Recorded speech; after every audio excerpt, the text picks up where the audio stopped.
उसके बाद जब इन लोगों ने देखा कि अब दाल नहीं गलने वाली है, तो भारतीय जनता पार्टी जो पर्दे के पीछे से रहकर ये खेल खेल रही थी, उनको अपना नकाब उतारना पड़ा। और नकाब उतारने के बाद कल माननीय सर्वोच्च न्यायालय में भारत सरकार के सॉलिसिटर जनरल श्री तुषार मेहता जी हाजिर हो गए और उन्होंने भी कहा कि भाई अब हमको इन याचिकाकर्ताओं के पिटिशनर के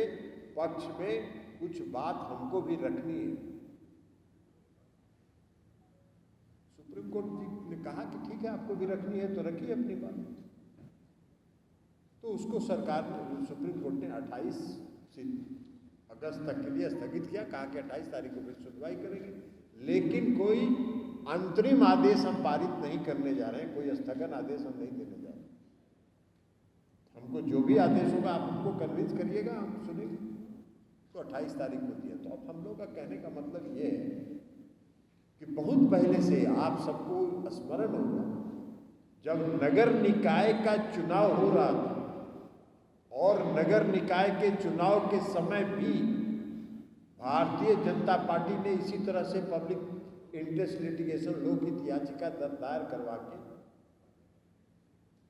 बिना अति पिछड़े वर्ग के आरक्षण को, बिना आरक्षण की व्यवस्था के नगर निकाय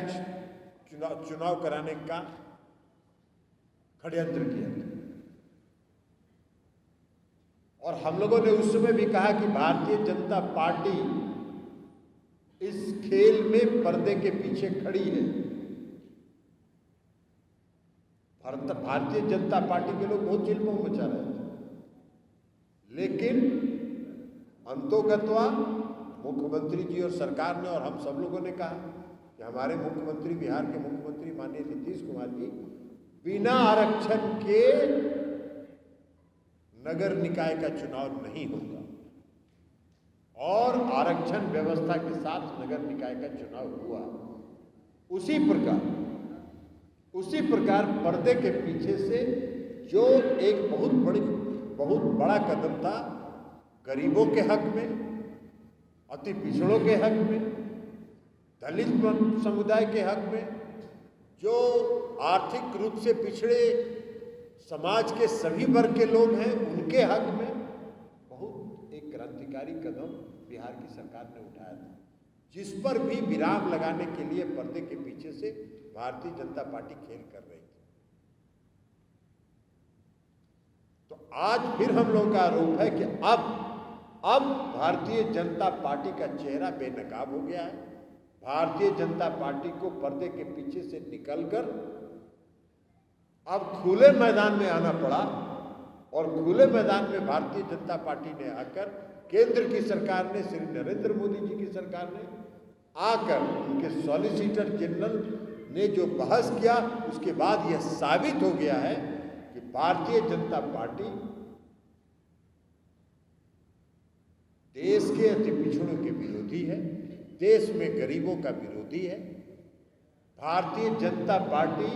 पूंजीपतियों के पोषक हैं। एक तरफ तो पूंजीपति लोग कहां से कहां पहुंच जा रहे हैं।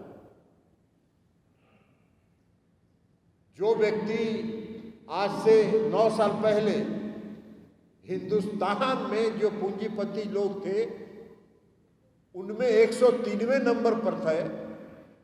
वो 9 साल के अंदर विश्व में तीसरे स्थान पर पहुंच गए। तो हम लोग का ये कहना है कि भारतीय जनता पार्टी का अब चेहरा बेनकाब हो गया है। भारतीय जनता पार्टी अब खुल के सामने आ गई है, अति पिछड़ों के विरोध में, पिछड़ों के विरोध में, गरीब लोगों के विरोध में और जो आर्थिक रूप से पिछड़े लोग हैं उनके विरोध में अब भारतीय जनता पार्टी खुल के सामने आ गई है। और यह साबित कर दिया कि मोदी जी वोट का समय जब आता है तो अति पिछड़ा बन जाते हैं। कभी चाय बेचने वाला बन जाते हैं, कभी अति पिछड़ा बन जाते हैं, कभी पिछड़ा बन जाते हैं। जब उनको जो सूट करता है उसके हिसाब से वो भावना को भड़काने के लिए और जनता को बरगलाने के लिए बन जाते हैं। लेकिन इस बार उनका चेहरा बेनकाब हो गया है और इसलिए जनता दल यूनाइटेड पार्टी ने यह फैसला किया है कि अब भारतीय जनता पार्टी का पोल खोल अभियान पूरे बिहार में चलेगा।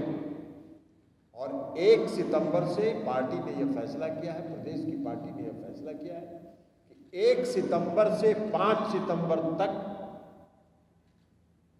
भारतीय जनता पार्टी का पोल खोल अभियान में के तहत हर जिला मुख्यालय में मशाल जुलूस लगा के इनका पोल खोला जाएगा या कैंडल मार्च लगा के इनका पोल खोला जाएगा हर जिला मुख्यालय में 1 से 5 सितंबर तक। 7 सितंबर से 12 सितंबर तक प्रत्येक प्रखंड के मुख्यालय में कैंडल मार्च या मशाल जुलूस दोनों में एक कार्यक्रम हर प्रखंड के मुख्यालय पर चलाया जाएगा। और 15 से 20 सितंबर तक सभी लोग भारतीय जनता पार्टी के इस पोल खोल के खिलाफ अपने घरों के ऊपर काला झंडा लगा के विरोध प्रदर्शन करेंगे और इनका पोल खोलने का संकेत देंगे बिहार की जनता से। तो इसलिए ये फैसला किया गया है पार्टी की तरफ से और इसलिए आप सबों को आमंत्रित